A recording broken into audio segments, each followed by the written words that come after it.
Unterschna pirisha shak humban menaki sunkik anshan shushunka takme umetur hih sitme ume shulumenga askit tur sahri hushia.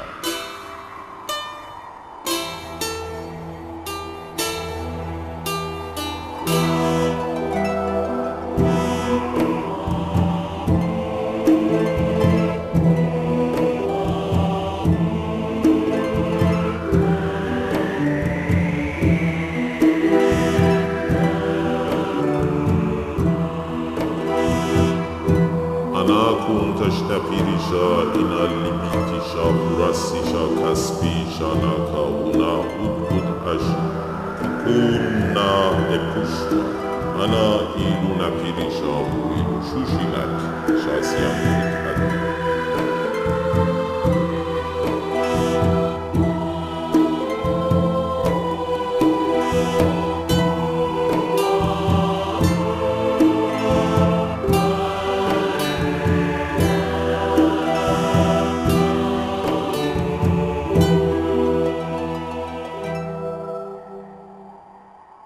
در سمت غرب فلات ایران سلسله جبالی قرار دارد که زاگرس نامیده می شود.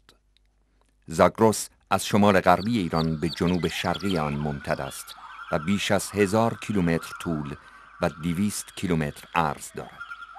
در حاشیه جنوب غربی این سلسله جبال یکی از مهمترین و حاصلخیزترین دشت‌های ایران یعنی دشت خوزستان واقع شده که از حدود هزاره ششم قبل از میلاد پیوسته مسکونی بوده است.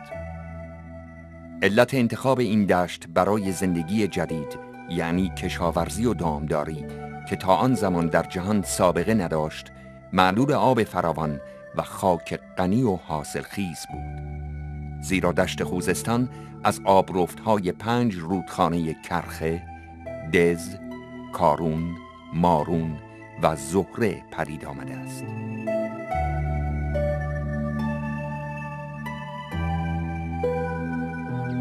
شواهد تاریخی نشان می‌دهد که این سرزمین به تقریب تا 1000 سال پیش از میلاد مسیح منحصر به تاریخ ایلام بوده است.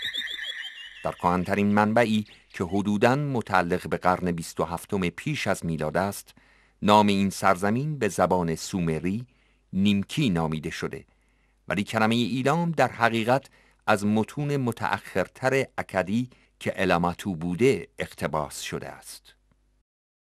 در فهرست شاهان سومری آمده که پادشاهی نیمه افسانه‌ای از سلسله اول کیش به ایلام لشکر کشید و از آنجا غنایم بسیاری به چنگ آورد.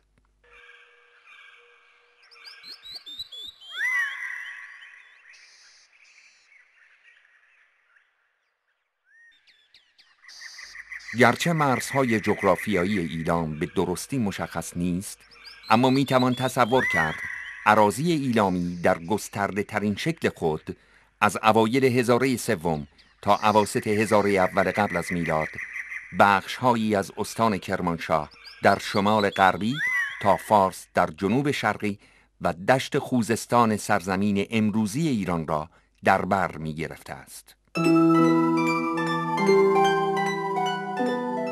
مرکز حکومت ایلام در شوش که از حدود 4000 سال پیش از میلاد مسیح به عنوان کانون سیاسی مذهبی ساکنان دشت شوشان بنیاد نهاده شده بود، مستقر گردید.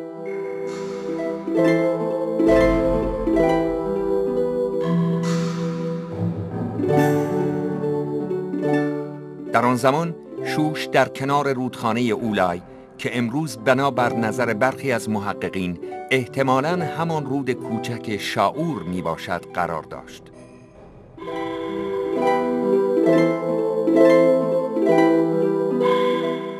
سفال منقوش منطقه شوش نقوش بسیار زیبا و موزونی را در آغاز هزاره چهارم در این دشت نشان می دهد.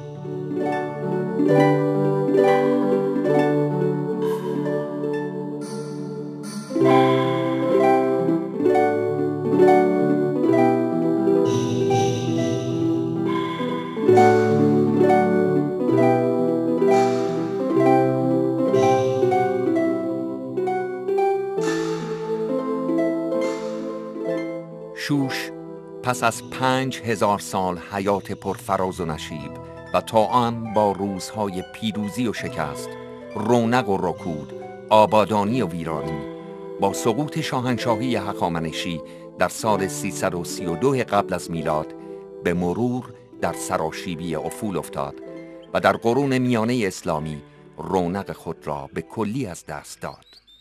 در قرن 20 میلادی رفته رفته روستای کوچکی گرداگرد آرامگاه دانیال نبی علیه السلام شکل گرفت که به تدریج به شهر امروزی شوش بدل شد. امروز متاسفانه از آن همه عظمت و آثار معماری تمدن ایلامی چیز زیادی بر سطح تپه‌های تاریخی شوش به چشم نمی‌خورد. ولی خوشبختانه هنوز میتوان یکی از برجسته ترین آثار معماری دوران ایلام را در 40 کیلومتری جنوب شرقی این شهر و در کنار رودخانه دز مشاهده کرد.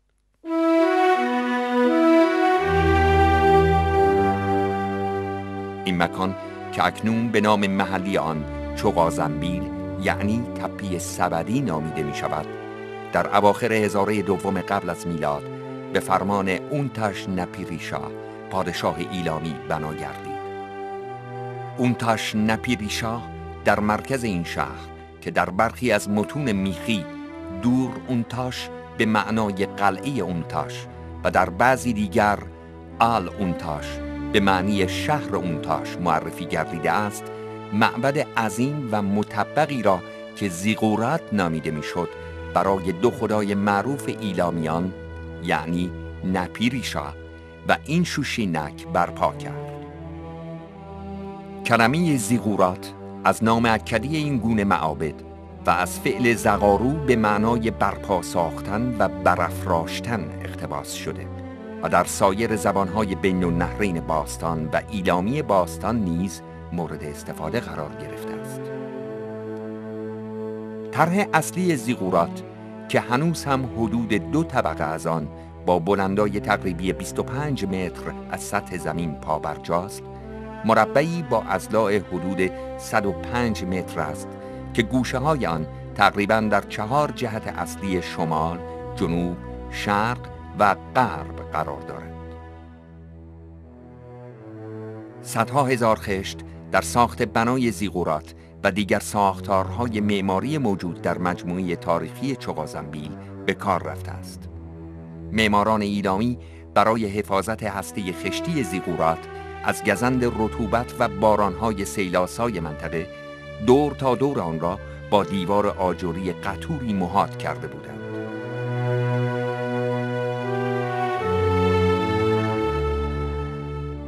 علاوه بر 10,000 آجر ساده، آجرهای ویژه‌ای برای ایجاد سازه‌های خاص که دایره‌وار هستند و آجرهای لعابدار و کتیبه‌دار نیز در ساخت بنا به کار رفتند. در میان بیش از 5,000 آجر کتیبه‌داری که در دورونتاش به دست آمده، تقریباً 70% آنها دارای متن یکسانی است. اونتاش نپیریشا برای حفاظت بنای خود نفرین‌های بیشماری را به ایلامی و گاه اکدی بر تعدادی از آجرها نقر کرده که هنوز صدای او پس از 3000 سال در فضای معبد طنین انداز است. آن کس که تجاوز کند دیوارهای حریم مقدس، آن که در آنها رخنه ایجاد کند، آجرهای کتیبه‌دار را بدزدد، تیرهای درها را بسوزاند و دروازه ها را به روی دشمنان باز کند، باشد که گرز مجازات خداوند نپیریشا، این شوشینک و کیریریشا بر او فرود آید. باشد که او در زیر خورشید عقبه ای نداشته باشد.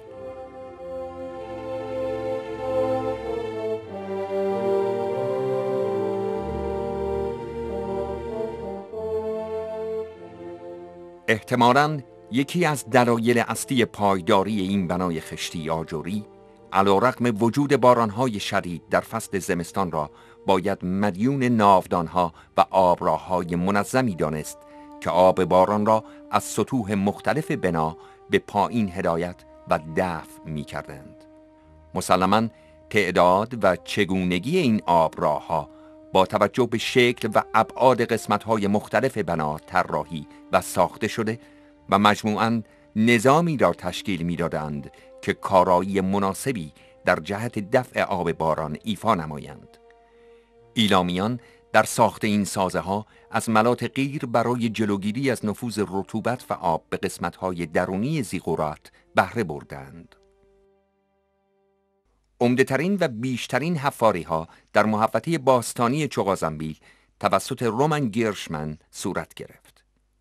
گیرشمن که سخت مفتون و دلباخته تمدن ایلام بود، در بخشی از گزارش خود چنین می‌نویسد: من در سال 1329 تصمیم خود را گرفتم و از سال 1330 تا سال 1341 به موازات کاوش‌های انجام شده در شوش 9 فصل حفاری پیاپی در چغازنبیل انجام دادم. از نکات جالب گزارش گیرشمن طول راهی است که کارگران جوان برای جابجایی خاک در محوطه چغازنبیل طی کردند که معادل طول خط استوای کره زمین برآورده می شود.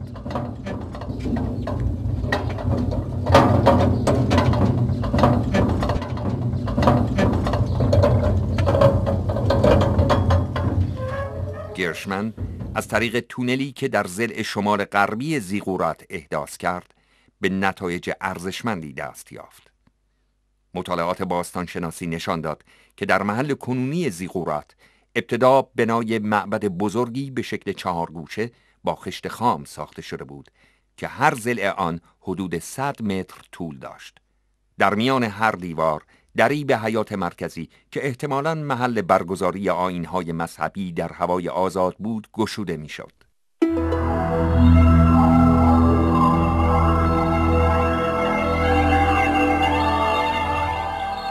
این مجسمه کوچک برنزی که از حفاری‌های شوش به دست آمده، بازگو کننده نمونه‌ای از مراسم مذهبی در ایلام باستان است که اغلب اجرای تطهیر نقش مهمی را در آن ایفا می‌کرده است.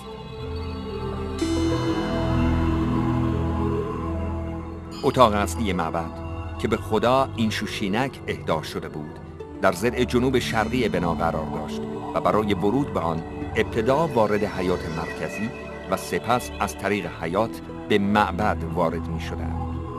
بعدها به فرمان اونتاش نپیریشا این بنا به یک معبد مطبق یا به عبارت کهن آن به زیگورات تبدیل گردید. برای تغییر شکل بنا از معبد به زیگورات، حیات مرکزی آن با خشت خام پر شد و به این ترتیب طبقات بالایی زیگورات تشکیل گردید و محل زندگی خدایان در بالاترین قسمت آن قرار گرفت. با پر شدن حیات مرکزی، در ورودی معبد اینشوشینک نیز که در حیات واقع بود مسدود شد. به همین دلیل معبد دیگری برای اینشوشینک در همین ضلع بنا ایجاد شد که در آن به طرف بیرون قرار داشت.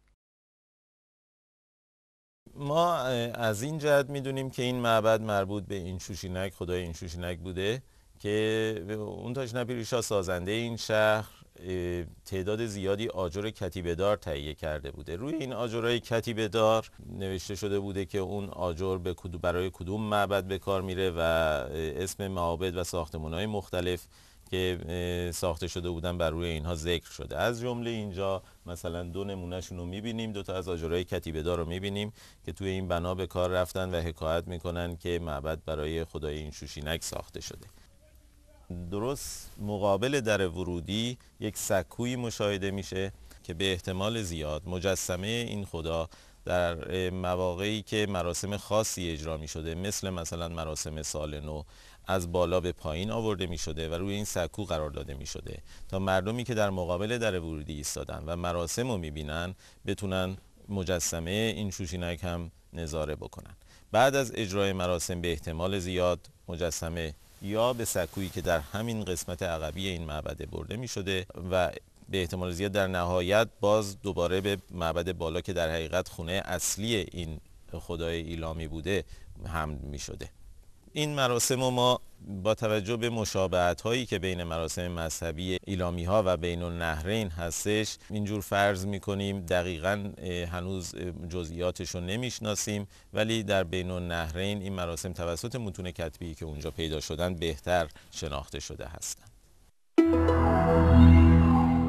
از آنجایی که پس از ایجاد طبقات زیغورات درب تمامی اتاقهای پیرامون حیات اولیه به دلیل پر شدن حیات مسدود شده بودند، درهایی برای این اتاقها در سقف آنها که در حقیقت سطح طبقه اول زیغورات بود ایجاد شدند تا ورود به این اتاقها از طریق پله باریکی از سقف امکان پذیر گردد.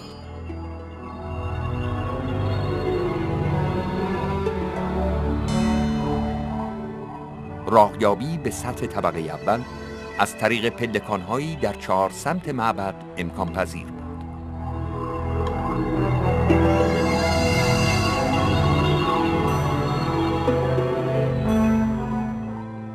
در دو سوی پلکان پیکره‌هایی از جانوران مانند گاو کهاندار با پاهای بلند قرار داشت که بیشتر آنها از بین رفته است.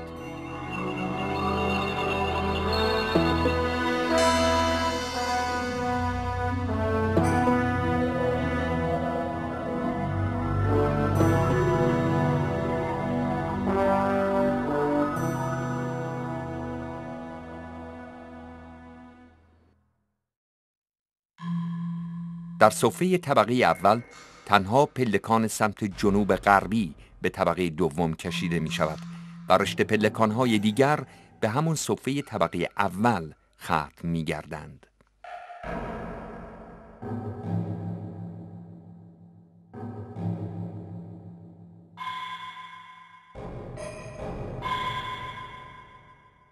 در صفحه طبقه دوم صعود به طبقات سوم و چهارم احتمالاً با رشته پلکان جدیدی در جبهه جنوب شرقی صورت می گرفته است. گرشمن معتقد بود به رغم ویرانی طبقات بالا با مطالعه بقایای بنا می توان فرض نمود که زیغورات دارای 5 طبقه بوده و در اصل حدود 52 متر ارتفاع داشته است.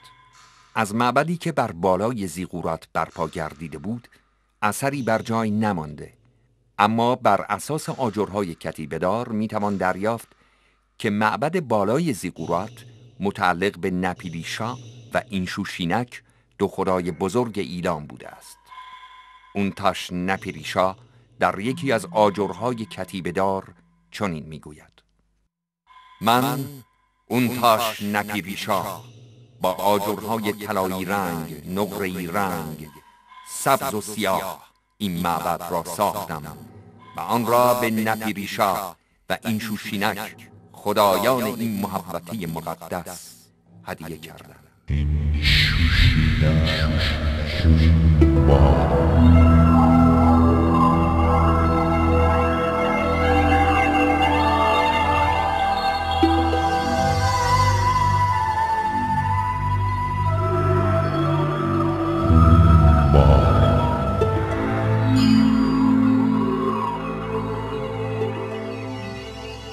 نپیلیشا خدای توانا، خدای بزرگی است که پادشاه تحت حمایت فرح او قرار دارد و اینشوشینک برای همه ایلامی ها حامی شهر شوش بود و وی را در اصل یکی از خدایان جهان زیرین می دانستند.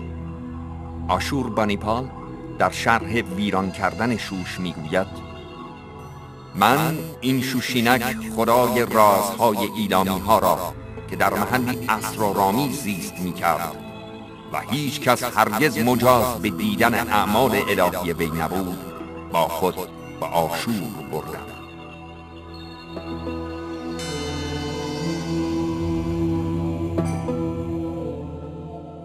دست کم بخش‌هایی از این معبد میبایستی با آجرهای لعابدار مربع شکل با یک زائده دستگیر مانند به رنگ فیروزه‌ای تزیین شده باشد.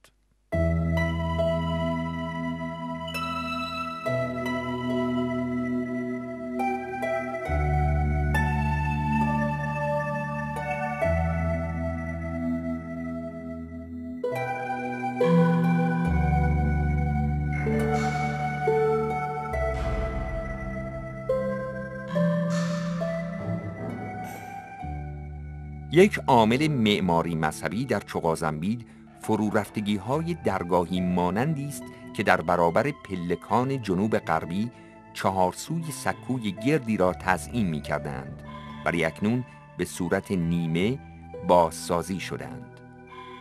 دو سکوی مشابه دیگر آسیب زیادی دیدند و جزئیات آنها دیده نمی‌شود.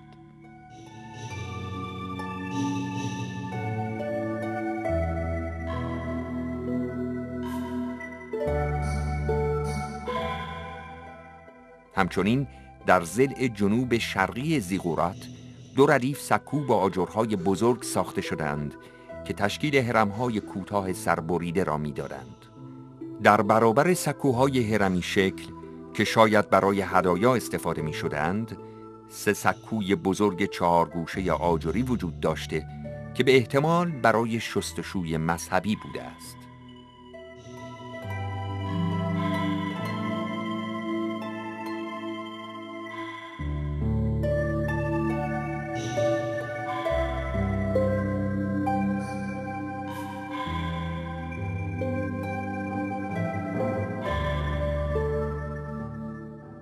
زیغورات به وسیله حصار درونی که 7 دروازه داشته احاطه شده است. بزرگترین دروازه در طرف جنوب شرقی واقع است که حفار آن را دروازه شاهی نامگذاری کرده است.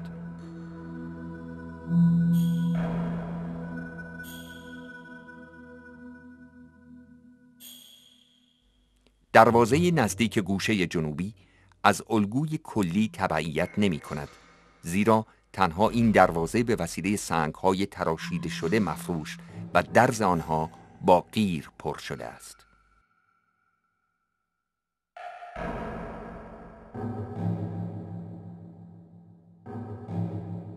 شش دروازه دیگر با راه‌های آجرفرش همه به صورت مورب و غیر مستقیم به زیغورات می‌رسند. در جبهه شمال غربی حصار درونی معابدی برای خدایان ایلامی، ایشنیغرب و نپیریشا و کیریریشا بنا شده است.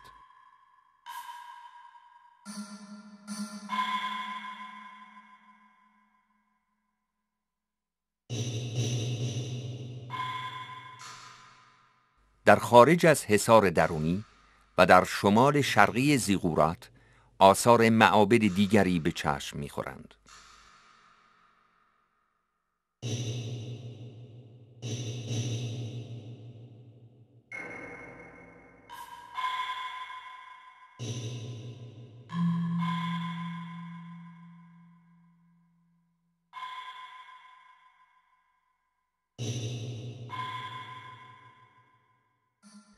مجموعه این معابد توسط حصار دومی احاطه گردیدند.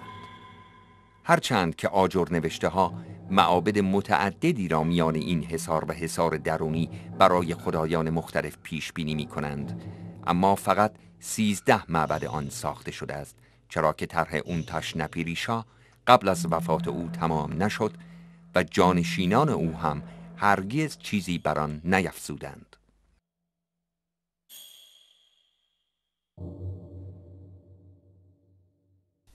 بر روی این حصار دروازه‌های متعددی ساخته شده بوده که بزرگترینش دروازه‌ایه که پشت سر من اینجا واقع شده. بازمانده‌های کمیش در اینجا هنوز باقی است. این دروازه حدود 6 متر عرض داشته و عریض‌ترین دروازه این حصار رو تشکیل میده. به همین دلیل ما میتونیم اینجوری تصور بکنیم که در هنگامی که مراسم مذهبی انجام میشده که در اون جمعیت زیادی، جمعیت انبوهی از مردم عادی شرکت داشتن، احتمالاً این دروازه به روی مردم باز می شده تا مردم بتونن از این دروازه وارد محوطه مقدس بشن و در اون مراسم شرکت بکنن. دروازه‌های دیگه این حصار خیلی تنگترن و احتمالاً استفاده از اونا، کاربرد اونا چیز دیگه ای بوده تا عبور کل جمعیت شرکت کننده در یک مراسم. حصار دوم 3 دروازه در سمت شرق، جنوب شرق و جنوب غرب داشت. از دروازه هایی که روی حصار میانی بودن مسیرهایی به طرف زیغورات ادامه داشتن که این مسیرها با آجرهای شکسته کفر شده بودن. این آجرهای شکسته مسلماً ضایعات کارهای ساختمانی هستند که در اینجا انجام می شده و به این ترتیب از اونها استفاده می شده تا این مسیرها پوششی آجری داشته باشند تا در زمستان که گلولای احتمالاً سطح خاکو می پوشونه عبور و مرور به راحتی انجام بشه. یکی از خصوصیات جناح شمال شرقی زیغورات وجود یک سکوی آجری است که این فقط در این طرف وجود داره، در جناح‌های دیگه چنین چیزی ما نداریم. خب این سوال پیش میاد چرا باید این طرف زیغورات یک چنین سکویی ساخته باشن؟ مسئله جالب توجه اینه که دقیقاً در همین جناح، یعنی جناح شمال شرقی، دروازه عریض حصار میانی هم واقع شده که اگر قرار بوده جمعیت زیادی در یک مراسم خاصی شرکت بکنن، اینا از این دروازه میتونستن وارد محوطه مقدس بشن و به طرف زیغورات که این طرف باشه بیان.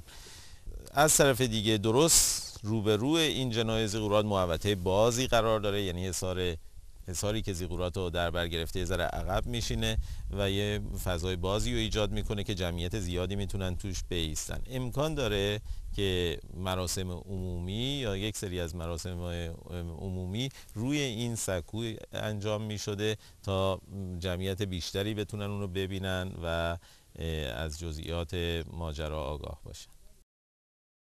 گرشمن موفق شد در خارج از حصار دوم در بخش چسبیده به زاویه شرقی دور اونتاش بقایای چند کاخ را که با خشت ساخته شده‌اند از زیر خاک بیرون آورد.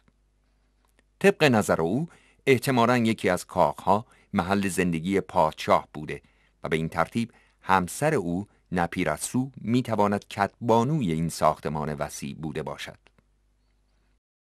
باعث تأسف است که اونتاش نپیریشا در کتیبه های خود جزئیات بیشتری را راجع به خانواده اش در اختیار نمیگذارد، ولی درباره همسر او میتوان از طریق مجسمه برنزیش که متاسفانه سر آن مفقود شده است به اطلاعات اندکی دست یافت. ملکه توأم با وقار سلطنتی دستها را بر هم نهاده است. لباسی فاخر شانه و سینه او را پوشانده و دامنش تا روی زمین کشیده می شود. بر کتیبه ایلامی این مجسمه جملاتی این چنین حک گردیده است: من نپیرسو هستم، همسر اونتاش نپیریشا.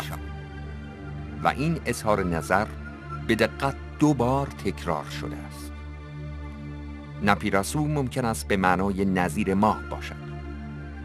کتیبه با نفرین بر هر شخصی که مجسمه را بدزدد، آن را ذوب کند، کتیبه ملکه را دستکاری کند و یا نام او را محو کند ادامه می‌یابد.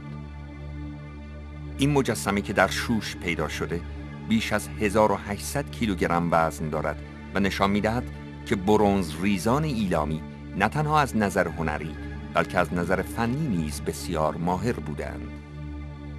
در زیر یکی از این کاخ‌ها 5 آرامگاه زیرزمینی کشف شده. این آرامگاه عموماً از 2 اتاق تشکیل شده بودند، 2 اتاقی که به هم دیگه اتصال داشتن، دارای اتاقی هلالی بودند و احتمال میره که برای دفن خانواده شاهی یا درباریان یا حتی خود شاه، بعضیا حدس می‌زدن اینا در نظر گرفته شده بودند.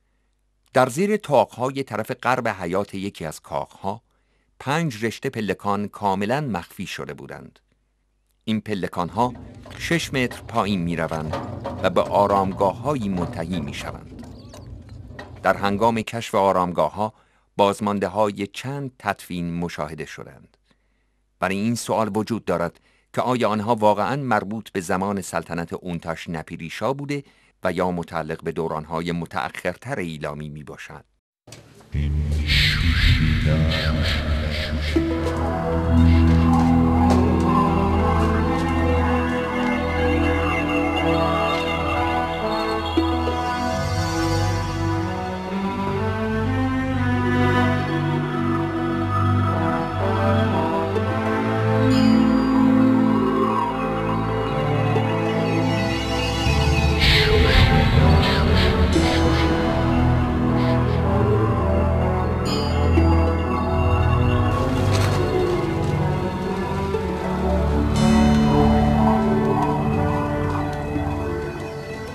آرامگاه‌ها با سقف قوسی شکل که از کهن‌ترین فنون تاق‌زنی است در زیر قسمت‌های مختلف کاخ‌ها قرار دارند و معماران ایلامی برای جلوگیری از احتمال نفوذ آب به داخل آنها از ملات قیر استفاده کردند.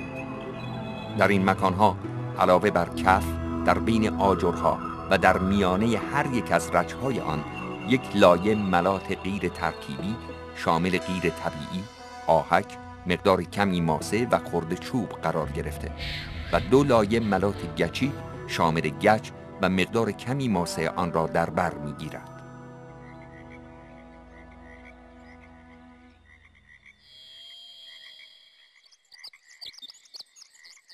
دور تا دور شهر را سومین حصار به طول حدود 4 کیلومتر محصور می کرده است. این حصار دارای یک دروازه در نزدیک زاویه شرقی بوده و احتمالاً دروازه دیگری هم در جهت شمال شرقی قرار داشته است.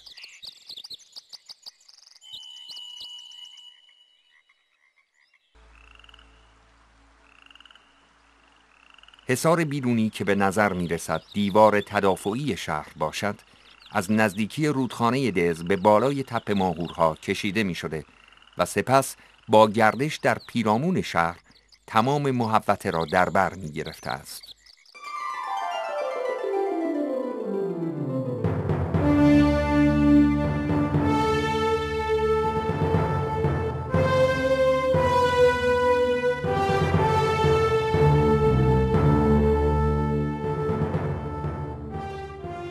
در ضلع شمال غربی دورونتاش و چسبیده به حصار بیرونی سازه بزرگی از آجر که میان جرس‌های آن با ملات قیر آببندی شده به صورت تقریباً دست نخورده پابرجاست. 9 آبراه امکان ارتباط 2 حوضچه را در 2 سوی حصار بیرونی برقرار می کنند.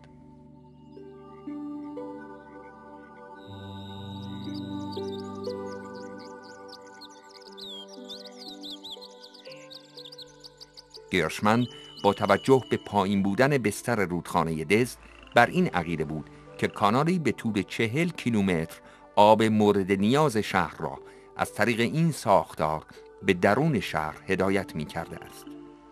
اما امروزه با توجه به مطالعات اخیر دلایل دیگری در رابطه با کاربرد متفاوت این ساختار وجود دارد. یکی توپوگرافی و مورفولوژی کل منطقه هستش که این اجازه رو نمیده، یعنی کانالی نمیتونه از اون طرف به طرف بالا هدایت بشه. این یه مشکل بود. مشکل دوم این بودش که اصلا کانالی یا رد کانالی دیده نمیشه که از اون طرف بخواد به اون مخزن بیرونی آب وصل بشه. بعد سومین مشکل این بودش که اگر قرار باشه از اونجا آب تهیه شده باشه، چرا توی حصار میانی درست در این جبهه شهر هیچ دروازه‌ای وجود نداره؟ خب آبی که تو محوطه شهر توسط بارون جمع میشن و روی زمین جریان پیدا میکنن، اینا چجوری از حصار شهر خارج میشدن؟ این آبها دقیقاً محل جریانشون جوریه که به همون نزدیکی همین مخزن آب میرسن. خب بنابراین این فرضیه برای ما پیش اومد که این 2 مخزن و راه ارتباطی اینا در اصل برای هدایت آب از بیرون به داخل نیست، بلکه برای هدایت آب از داخل به بیرونه. شهرسازان اونتاش نپیریشا در مکانیابی این پشته به خوبی می‌دانستند که بارگذاری سازه‌ای با ارتفاع حدود 50 متر در چندین طبقه بایستی از پایداری لازم برخوردار باشد. به همین دلیل میتوان حدس زد که آنان پیسنگ این شهر تاریخی را شناخته و شاید به ترتیبی از دیدگاه‌های مهندسی زمینشناسی نیز آن را بررسی نموده بودند. اکنون میتوان یکی دیگر از دلایل برجاماندن معبد و حتی دیوارهای گلی آن را استحکام پیسنگ آن دانست. پادشاه در چند جمله اصول ساختمان این شهر و وقف آن به خدایان را خلاصه می‌کند. پس از آنکه مصالح ساختمانی را به دست آوردم، من در اینجا شهر اونتاش و حریم مقدس را برپا کردم. آن را در یک دیوار خارجی و یک دیوار داخلی محصور کردم. من معبد بلندی ساختم که شبیه آنچه شاهان پیشین ساخته‌اند نبود و آن را به خدایان نپیری شاه و این شوشینک حافظان حریم مقدس وقف کردم. باشد که ساخت من و زحمت من موقوفه ایشان شود. باشد که لطف و عدل نپیری شاه و این شوشینک در اینجا برقرار بماند. همونه که میدونید چغازنبیل یا محوطه باستانی دورونتاژ جزء 3 اثر ثبت جهانی ایران در سال 1979 میلادی است. به خاطر ارزش‌های منحصر به فرد زیگورات و بناهای وابسته آن در دوره ایلام و اصالت و یکپارچگی که به هر حال این محوطه تاریخی داره جزء لیست جهانی قرار گرفته. برای حفاظت از این مجموعه با ارزش تاریخی بیشک نفرین نپیری شاه بر روی آجرهای کتیبه دار بیشتر متوجه دشمنانی میشد که قصد آسیب رساندن به دورونتاش را داشتند. اما امروز دشمن پنهان این بنای تاریخی که میتواند به شکل‌های مختلف سبب ویرانی آن گردد فرسایش نام دارد.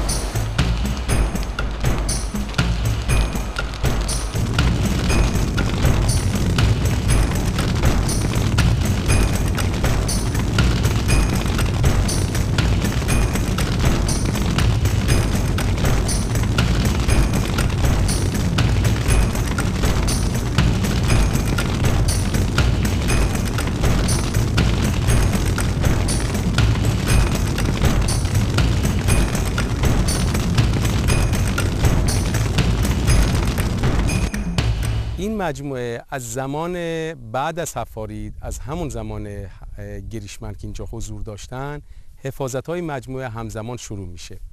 قسمت‌های بازسازی میشه، قسمت‌های دوباره در واقع احیا میشه و قسمت تعمیداتی برای دفع آب‌های سطحی و احیای اون ناودون‌های اضطراری انجام میدن. منتها به دلیل این عجله‌ای که در طول اون حفاری وجود داشته، مثلا به جای دیوارهای آجری در حد 2 متر، دیوارهای در حد 1 آجر در کنار خشتا برای حفاظت از در واقع خشتا انجام میشه. متاسفانه به دلیل در واقع اقلیمی که در واقع اینجا وجود داره و تند آبا، اکثر این دیوارها در مرور زمان ریخته میشه. از بعد از گریشمن تا تقریبا انقلاب به هر حال دستاندرکاران هر گونه اقدام اضطراری را سعی کردن انجام بدن. یک سری از اونا که با سنت بومی در واقع عجین بوده خب جواب داده، یک سری سلیقه‌ای هم در امر این مرمت‌ها انجام شده که تقریباً با اشکالاتی روبرو بوده. به هر حال بر اساس همین مسائل بغرنجی که در واقع برای این مجموعه پیش اومده، پروژه حفاظت و مرمت مجموعه تاریخی چغازنبیل با هدف حفاظت و آموزش شکل میگیره. پروژه بین‌المللی حفاظت و مرمت چغازنبیل در سال 1377 طی توافق به عمل آمده بین سازمان میراث فرهنگی ایران با سازمان یونسکو و با همکاری بنیاد اعتباری ژاپن شکل گرفت. در این پروژه مشارکت جامعه محلی در سازماندهی و تأمین اهداف آن بسیار مؤثر بوده است. بنویسید که به قول معروف از ادارات و مؤسسات مختلف تشریف آوردن.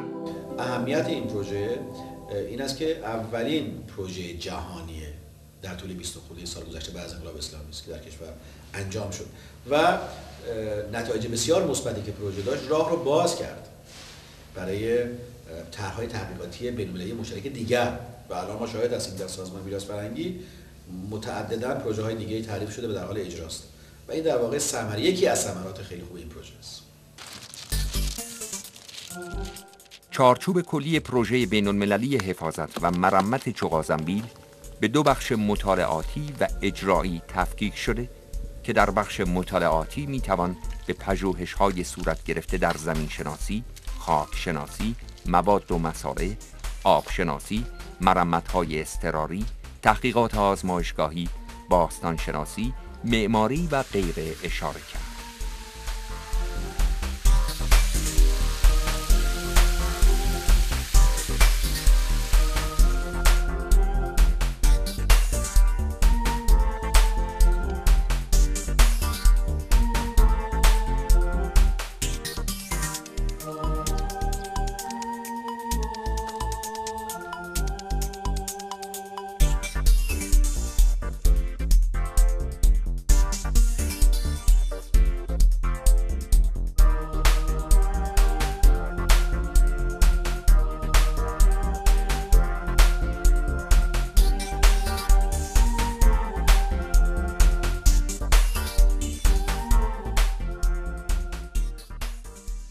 آزمایشات شیمیایی و دستگاهی این پروژه شامل مطالعات کانی شناسی با استفاده از روش XRD، همچنین آزمایشات FTIR در پژوهشکده حفاظت و مرمت آثار صورت گرفت و عمده آزمایشات شیمی تر و مکانیک خاک در پایگاه تحقیقاتی هفت‌تپه صورت گرفت.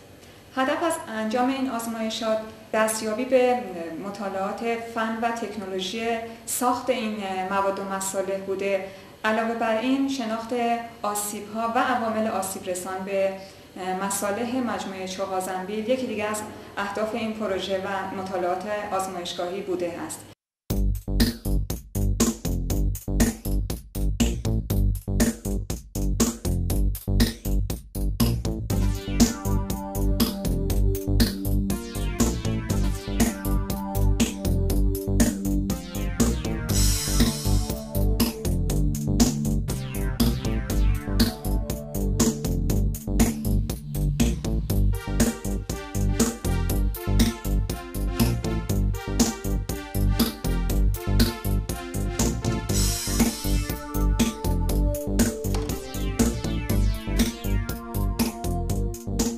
اگرچه پروژه بیشتر اهداف مطالعاتی و آموزشی داشت، منتها شرایط وقت معبد و محوطه چغازنبیل به گونه‌ای بود که تعلل در انجام مرمت میتونست عوارض و خسارات جبران ناپذیر رو به دنبال داشته باشه. این کارها رؤوسی رو شامل میشد تحت عنوان دوباره چینی بخش‌های فرو ریخته، نظافت و پاکسازی عمومی، احداث ناودون‌های اضطراری یا ترمیم ناودون‌هایی که از قبل بود، همچنین آزادسازی ناودون‌های اصیل از گلولای و نخاله‌های ساختمانی، پر کردن حفره‌ها و شیارهایی که عموماً در قسمت فوقانی معبد بر اثر جریان آب‌های سطحی ایجاد شده بود، همچنین مرمت و بازپیرایی حصار درونی از مداخلاتی بود که قبل از پروژه در اون انجام شده بود.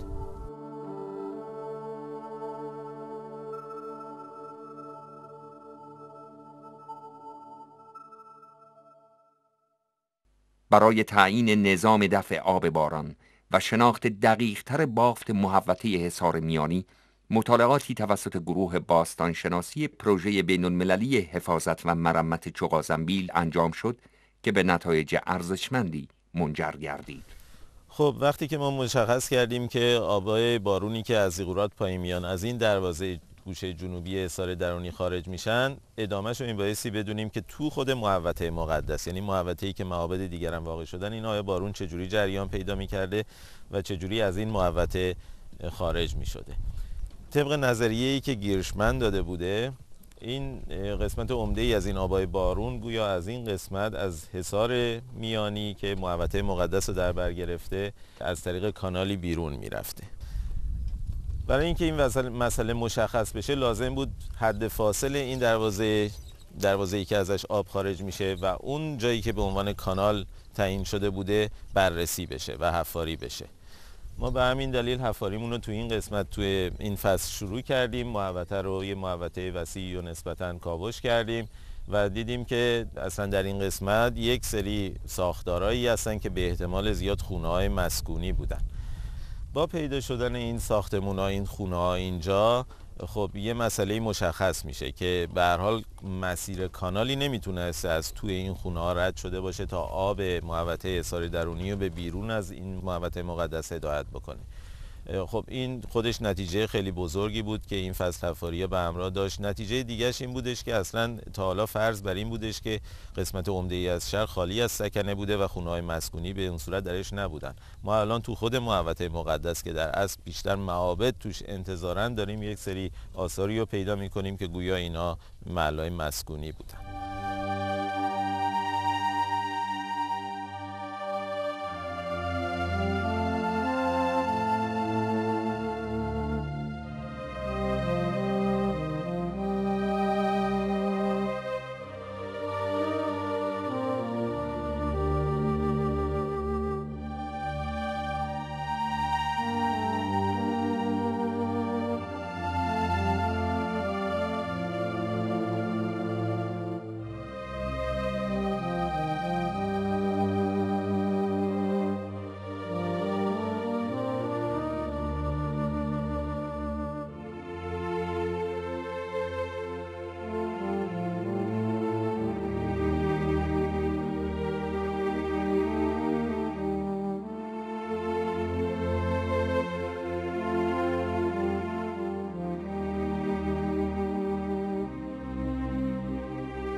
در طول این مدتی که در واقع پروژه اینجا حضور داشته، ضمن حفاظت دقیق‌تر به درصد توریستی که در واقع به این مجموعه وارد شدن، چه خارجی چه داخلی، حدوداً 10 برابر بیشتر شده.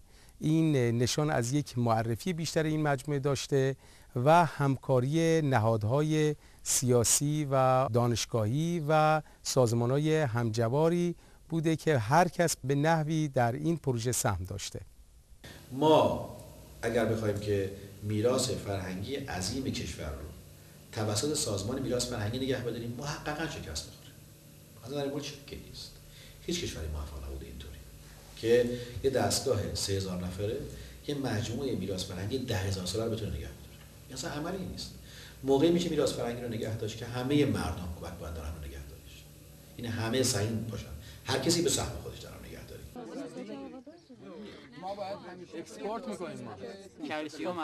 امروز کارشناسان و دانشجویان جوان در تمامی گروه‌های پروژه بین‌المللی حفاظت و مرمت چغازنبیل توانسته‌اند به پشتوانه گزارش‌ها، پایان نامه‌ها، آموزش‌ها و تجربیات با ارزشی که به دست آورده‌اند، خود نسبت به برگزاری دوره‌های آموزشی برای دانش‌پژوهان ایرانی و غیر ایرانی اقدام نمایند.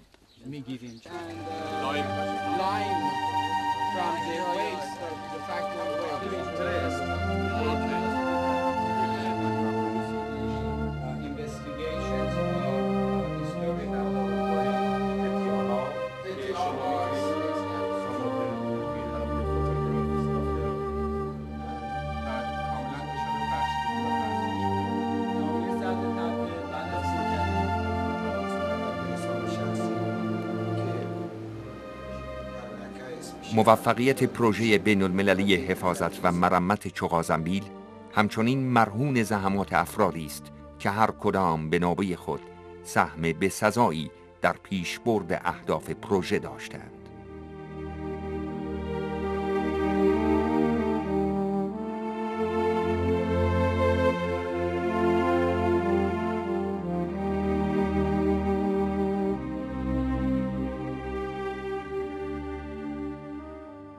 چغازنبیل یا دورونتاش به عنوان یک منظر تاریخی و پیرامونش، محیط طبیعیش به عنوان منظر طبیعی، مجموعش یک چشمانداز یا منظر بسیار غنی فرهنگی رو تشکیل میده که وظیفه ماست که بتونیم یک برنامه‌ریزی بکنیم برای اینکه بتونیم در واقع این چشمانداز فرهنگی رو حفاظت بکنیم.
هنوز اسرار دورونتاش به طور کامل روشن نشده است.